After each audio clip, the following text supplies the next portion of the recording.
Welcome back to the Rush Hour. I don't know why I always do that with my hands, but welcome back. Tonight we are obviously going to be talking about hockey. So if you don't know a lot about hockey, get ready because we're going to be starting the previews. I don't really know what I was going to do tonight. Honestly, I forgot it was Wednesday. It's kind of how my week's going. We'll do some NFL pick'ems at the end of the video. Last week we went 10-6, not the best, but a lot better than week 2. Some teams I think we could argue about, but we'll talk about that down the line. Yeah, I want to start talking about hockey. Hockey starts 9 days for my Philadelphia Flyers. I am beyond excited. Oh, by the way, I finally tilted the camera down so you can actually see more of me, and it's not just kind of like that. So you're welcome. Yeah, the Flyers had a very productive offseason compared to the season before. We brought in Kevin Hayes, Matt Niskanen, Justin Braun, Tyler Pitlick, just among the notable ones. Obviously, we have also brought in Alain Vigneault, our new head coach. At first, I did not like this signing, but now, over the preseason and the last month, I think I've really gotten to like him. Obviously, we'll see how it goes when the games actually matter. The departures, Gudis, Hartman, McDonald. Hartman to McDonald. Hartman, I could have seen him staying around. I've been okay with it. McDonald, I hated him. I want him to go. Gudis, I really think is going to be a big miss. He was kind of our only big defensive-minded defenseman. Obviously, every defenseman's job is to defend. But Gudis had that physicality. He was just always back. You could always rely on him to be there. Sometimes he wasn't the best, but, you know, it's better than having two guys go forward and no one back. Yeah, I mean, last season was very awkward. It was a very rough start to the season. I don't want to mention him. I hate the guy, so whatever. Scott Gordon came around right around Christmas time. It was like the second day I was actually home. Me and my aunt were at the mall, and it happened. We also had Carter Hart come up at the time to kind of try to revitalize what we could salvage for the season. We got a chance. I'm not going to lie. It felt like February we may actually make that giant run to make the playoffs, and then kind of just fell apart. You know, with like that 9-game winning streak. It was 9 games with 9 out of 10 wins, 10 unbeaten. It was whatever. It was a big, really good run. And after that, it kind of just went a win here, a lose there, a win, a lose. Like you just weren't gonna get there. Scott Gordon was not bad, I think, honestly, for an AHL coach in the NHL right away, jumping in that situation. I think he did really well. I would not have been mad if he was stuck around for the season on a permanent deal. Alain Vigneault, I did not like, as I said. From what I've really read around and heard, he's not a big guy with the youngsters, and obviously our lineup is very... there's some young players in the lineup that have very bright futures ahead of us, and there's some kids coming up, maybe this year, hopefully, like Morgan Frost or Farabee, that kind of scares you as a Flyers fan, because if you don't have a coach that plays youngsters, what does that mean for the youngsters? He loves his veterans. I guess it's kind of... You know, it's whatever. I mean, Carter Hart is my big guy for this year, I think. He played extremely well, obviously. If you are a Flyers fan or you're a hockey fan, you know who he is now. The thing that bothers me about the goaltending situation is Brian Elliott.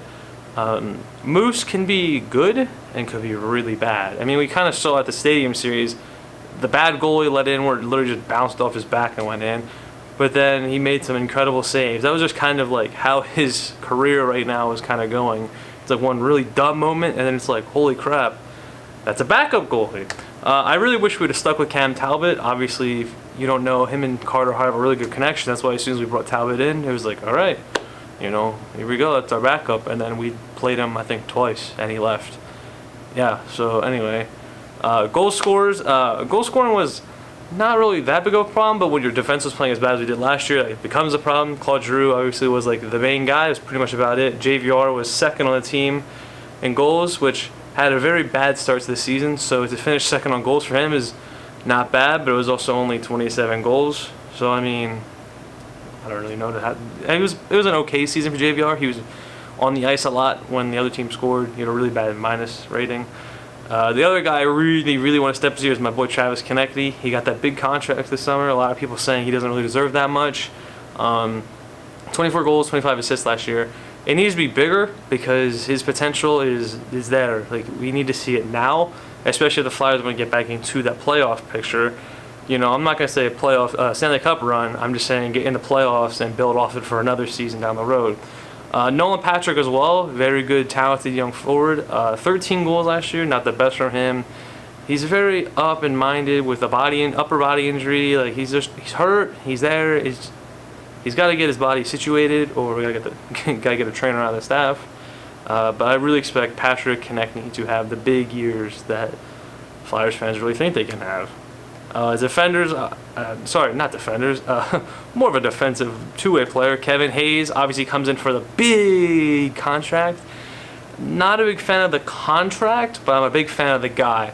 I believe it was like $7.2 million a year we're giving him. If we got it down to $6 million, I'd be ecstatic about it. He's the perfect two-way second-line center that we really could use.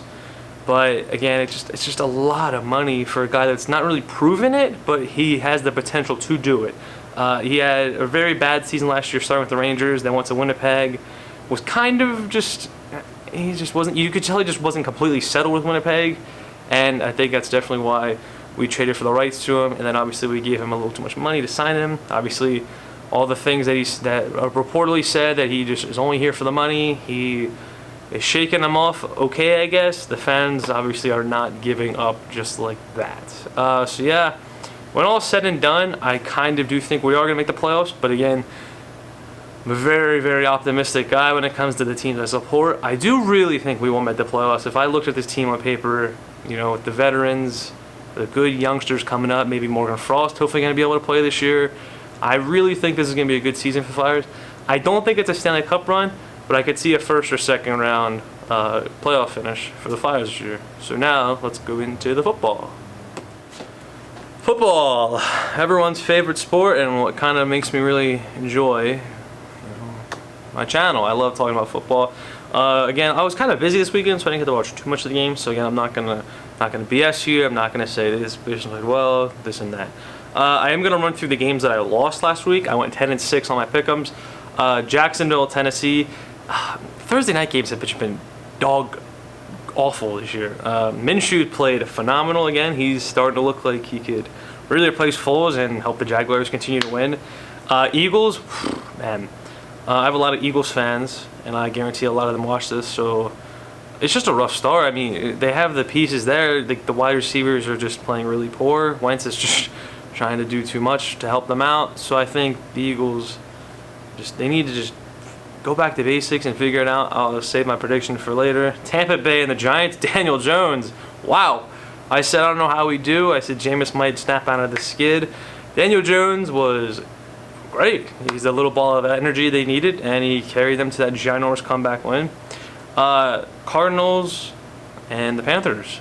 This was a weird one. Oh yeah, sorry if I stuttered. I saw CAR versus AZ and a card. Arizona. Yeah, whatever. Okay. Yeah, I figured Cam Newton would snap out of the skid, and obviously Cam Newton got hurt and got replaced, and they lost, and they won the game. I'm sorry. Holy crap. I'm tired. Okay, whatever. The Panthers won the game, which I looked and I saw the red because the Cardinals lost. Seahawks, Saints, sorry Ryan. Teddy Bridgewater party was in effect. Seahawks just played really good football the first 3 weeks from what I've watched and what I've seen in highlights. So I didn't want to say no to that against Teddy Bridgewater. If there was the Saints with Drew Brees, I'd say Drew Brees and the Saints. But again, I just had to do it. Texans, Chargers was the game I previewed individually last week, and I said that the Chargers would win, and they lost. So I'm so glad I did all that. Anyway, this week for the Jets, thank God, are off. I don't have to deal with that anymore. And the Niners are off. 3-0 Niners. Again, Jimmy Garoppolo's money. Again, I'm just going to look here. I'm just going to read them off, so I apologize. Maybe I'll throw a screenshot up right here or something. I don't know. So yeah, Thursday Night Football, Eagles, Packers. Again, I just don't think the Eagles have it going right now. Aaron Rodgers has come out and said the offense needs to wake up, but I think it'll be just enough to beat the Eagles. Redskins, Giants, Danny Jones, get him going, another win. Chargers, Dolphins, Chargers. Raiders, Colts. Jacoby Brissett is playing really good. I can't see them losing to the Raiders. Carolina, Houston, again, I don't know. That's a tough one. It took me a while to figure it out. Obviously, Cam Newton, I don't know if he's going to be fit. I don't know if he is. I don't know if he won't be. And if he is, I don't think he's going to start. I just have the Texans winning that. Chiefs, Lions, Chiefs. Very simple. That's going to be like that for a while. Patriots, Bills, battle of 3-0 teams. Patriots, I've obviously played teams that are 0-9 right now, but that doesn't matter because they're the Patriots. The Bills are 3-0, and that's a surprise. Very much a surprise considering they almost lost week 1 to us, but you're welcome, Buffalo. There's your momentum. Patriots are going to win, though. I think the Patriots are just too good. Cleveland, Baltimore. Baltimore, Lamar Jackson and the offense played very well to get back into that game against Kansas City. Cleveland, I just hate Baker Mayfield and his ego. I don't think he's making that offense better.